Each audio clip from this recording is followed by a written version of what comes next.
പനീർ മോമോസും ചട്നിയും.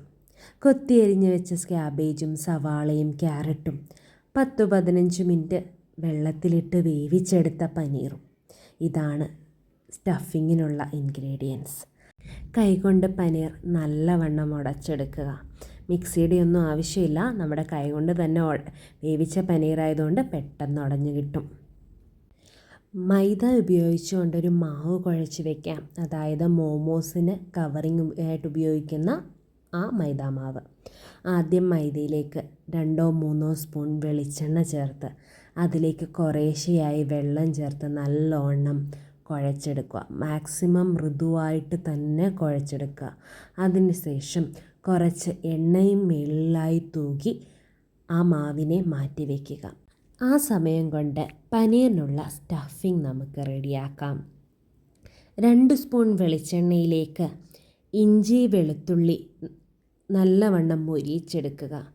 അതിലേക്ക് അരിഞ്ഞ് വെച്ചിരിക്കുന്ന ക്യാബേജും ഗ്രേറ്റ് ചെയ്ത് വെച്ചിരിക്കുന്ന ക്യാരറ്റും ആഡ് ചെയ്ത് ഒന്നിളക്കുക.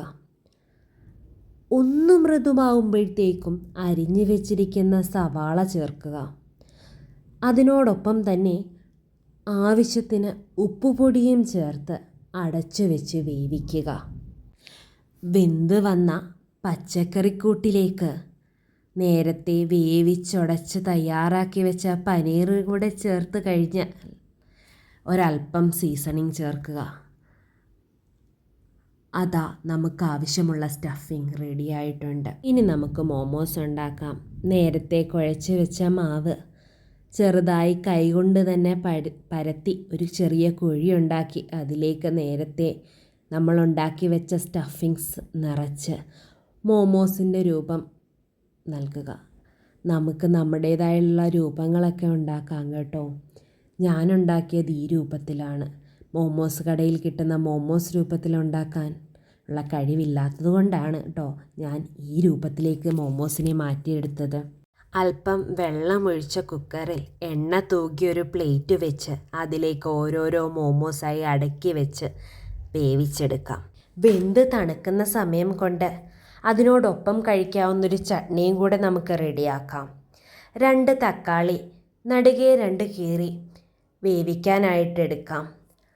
3-4 എരിവിനാവശ്യമായ മുളകും 1 കഷ്ണം ഇഞ്ചിയും 5-6 വെളുത്തുള്ളി അല്ലികളും ചേർത്ത് വേവിച്ചതിന് ശേഷം തൊലി കളഞ്ഞ തക്കാളിയും ബാക്കി നമ്മൾ വേവിച്ച് വെച്ച മുളകും ഇഞ്ചി കഷ്ണവും വെളുത്തുള്ളി അല്ലികളും മിക്സിയുടെ ജാറിലേക്ക് മാറ്റാം. അതിലേക്ക് അരമുറി നാരങ്ങ കൂടി പിഴിയുക. ആവശ്യത്തിനുള്ള ഉപ്പും ചേർത്ത് നല്ലവണ്ണം മാക്സിമം മൃദുവായി അരച്ചെടുക്കാം. ആ അരച്ചെടുത്ത് വെച്ച മുളക് ചട്നിയിലേക്ക് 1 സ്പൂൺ വെളിച്ചെണ്ണയും കൂടി ചേർത്ത് കഴിഞ്ഞാൽ മോമോസ് ചട്നി റെഡി ആയിട്ടുണ്ട്. കൂടെ അല്പം മയണൈസും കൂടെ ചേർന്നാലോ, ആഹാ, അന്നത്തെ ഈവനിങ് സുഭിക്ഷമായി. മോമോസും ചട്നിയും മയണൈസും മുക്കി തിന്നുകൊണ്ടുള്ള അദ്ദേഹത്തിൻ്റെ അഭിപ്രായം കൂടെ ആയാലോ, അന്നത്തെ ദിവസം പൊളി. വളരെ സ്വാദൂറുന്ന മോമോസ്. വാവ്, എനിക്കൊത്തിരി ഇഷ്ടമായിട്ടോ.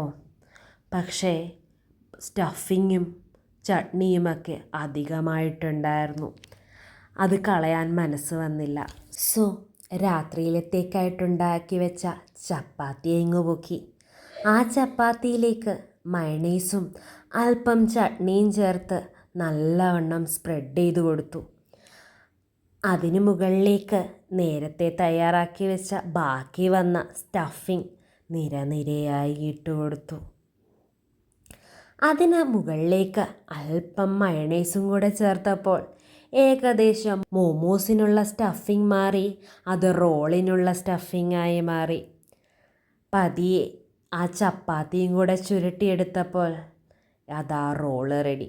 പറ്റിക്കാനുള്ള തട്ടിക്കൂട്ട് റോളാണെങ്കിലും കഴിക്കാനൊക്കെ സ്വാദുണ്ട് കേട്ടോ. നേരെ നടുവേ മുറിച്ച് കഴിഞ്ഞ് 2 റോളാക്കി കൊടുത്തപ്പോൾ എല്ലാവരും ഹാപ്പി.